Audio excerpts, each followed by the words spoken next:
पर ये युद्ध पड़ाव पर ये युद्ध आकर रुका है, जहां पर जितनी देर की जाएगी उतना इजरायल को और ज्यादा मशक्कत करनी पड़ेगी और वहीं हमास को और हिजबुल्लाह को रीग्रुप करने का टाइम मिल जाएगा।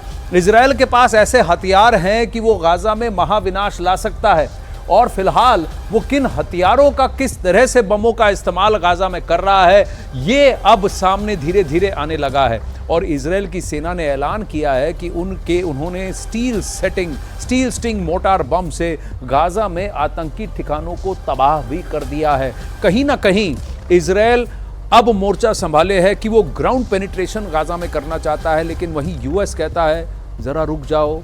क्यों कह रहा है ये भी बताएंगे, पर पहले इजरायल की तैयारी कैसी है आइए नजर डालते हैं।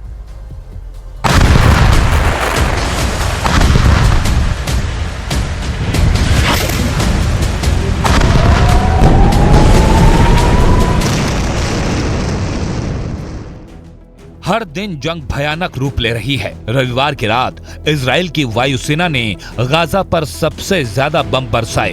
वेस्ट बैंक में भी हमलों को अंजाम दिया गया और लेबनान की सीमा पर हिजबुल्लाह के ठिकानों पर भी इजराइल की सेना ने जबरदस्त हमले किए और ये हमले बिल्कुल सटीक थे।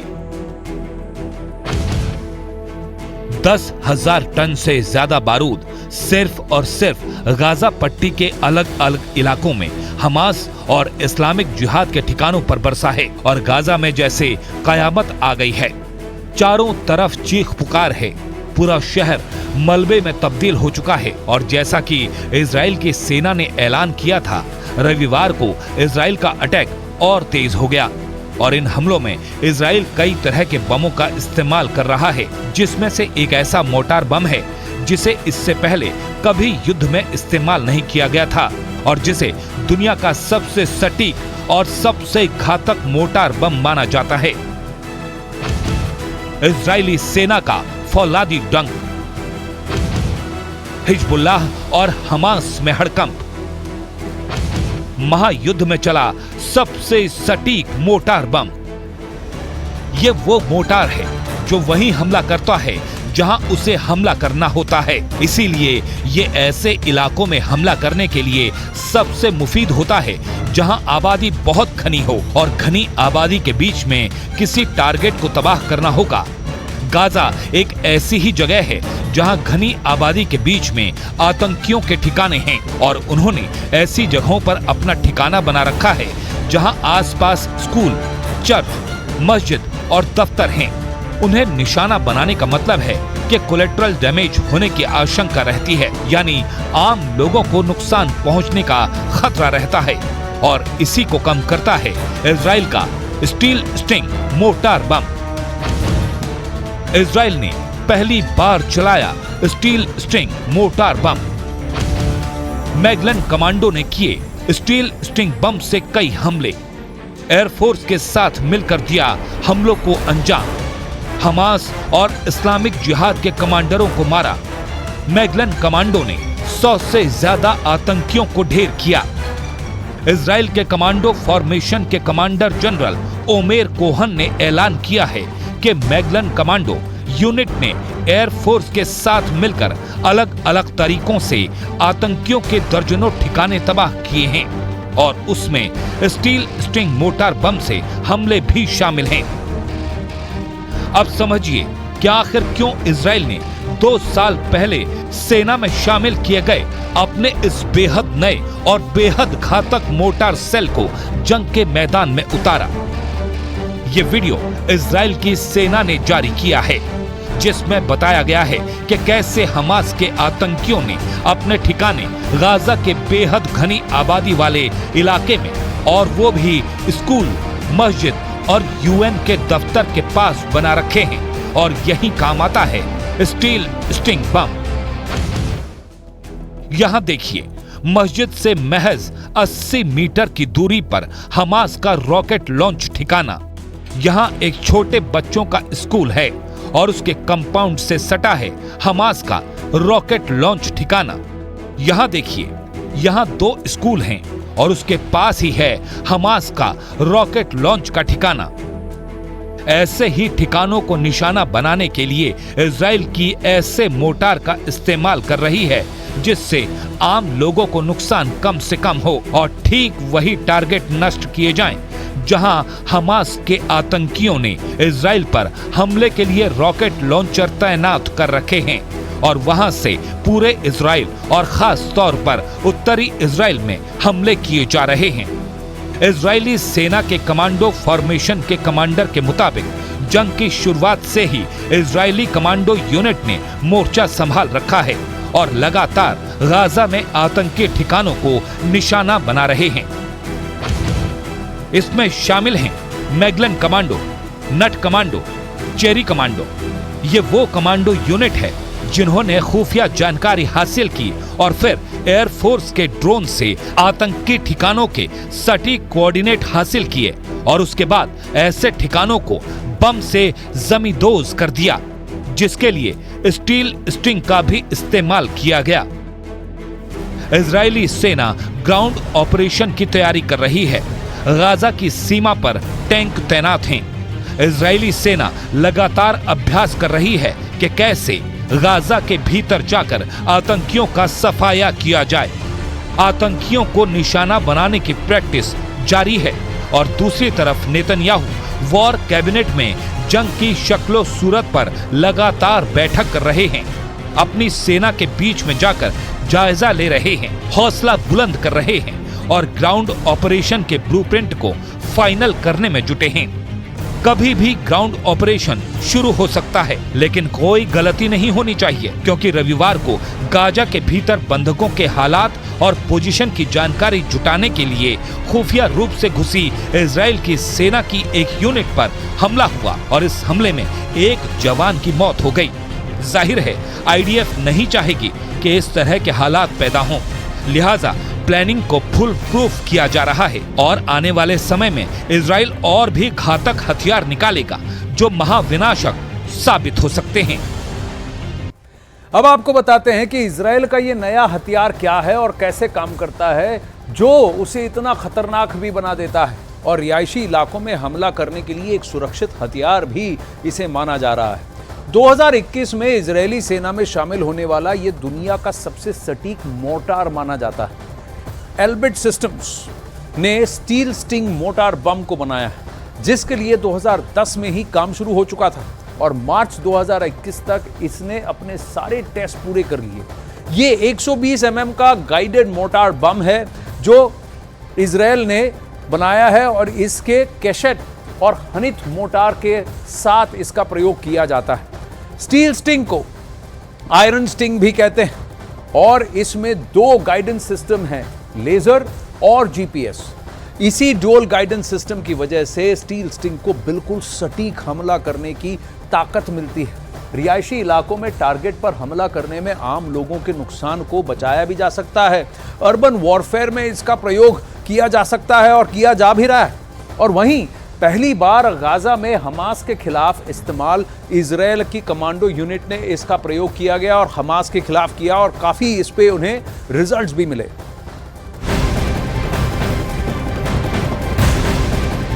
अब वहीं इजराइल और हमास युद्ध से जुड़ी इस वक्त एक बहुत बड़ी खबर आ रही है। फिलिस्तीन के प्रधानमंत्री ने एक बहुत बड़ा दावा किया है। इजराइल के हमले में 1800 बच्चों की मौत का उन्होंने दावा किया है।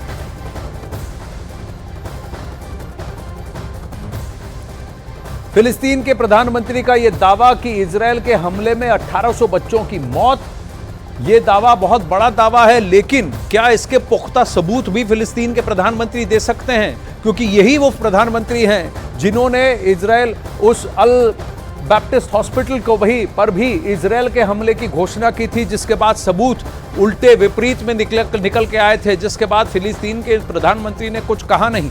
वहीं फिलिस्तीन का दावा और फिलिस्तीन के प्रधानमंत्री का यह दावा रहा है कि इजराइल जरूरत से ज्यादा शक्ति का प्रदर्शन वहां गाजा पट्टी में कर रहा है।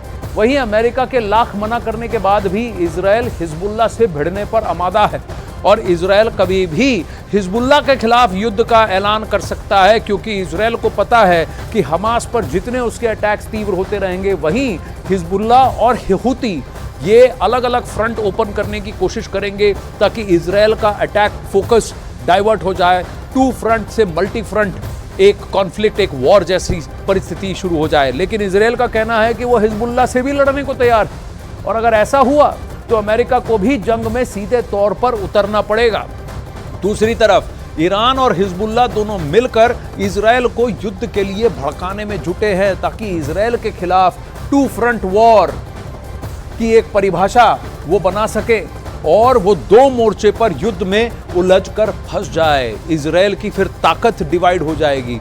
इस बीच हिजबुल्लाह को नेतन्याहू की आखिरी धमकी के बाद दोनों के बीच युद्ध के आसार बहुत ज्यादा हद तक बढ़ गए हैं। कहीं ना कहीं हिजबुल्लाह इस इजराइल हमास युद्ध में शीघ्र शिरकत करता हुआ दिख रहा है और ये टू फ्रंट वॉर की व्याख्या हमारे सामने खुलती हुई नजर आ रही है।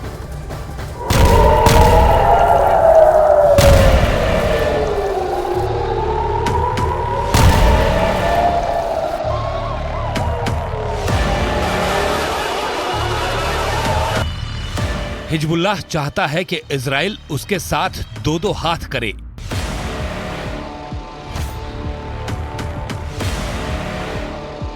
ईरान चाहता है कि इजराइल हिजबुल्लाह के खिलाफ जंग का ऐलान करे। लेकिन अमेरिका चाहता है कि इजराइल हिजबुल्लाह के परछाई से भी दूर रहे। इसीलिए अमेरिका ने इजराइल को साफ साफ कह दिया कि वो हिजबुल्लाह से लड़ाई छेड़ने की भूल न करे, क्योंकि अमेरिका इसके दूरगामी परिणाम जानता है। अमेरिका ईरान की साजिश से भी वाकिफ है, लेकिन इजराइल तो ठहरा इजराइल, कुर्बानियों के बूते दुनिया के नक्शे पर अपनी छाप छोड़ने वाला यहूदियों का ये मुल्क दुश्मनों के वार पर चुप बैठने वाला नहीं। चाहे सामने हमास हो, हिजबुल्लाह हो, ईरान हो, इराक हो, सीरिया हो, मिस्र हो या जॉर्डन हो, या फिर इजराइल के खिलाफ उसके ये सभी दुश्मन मिलकर एक हो जाएं। इजराइल फिर भी अडिग था, है और रहेगा। इजराइल अडिग रहेगा अपनी सोच पर, अपनी युद्ध नीति पर, अपनी सुरक्षा नीति पर, अपनी फितरत पर और युद्ध के अपने गौरवान्वित इतिहास पर।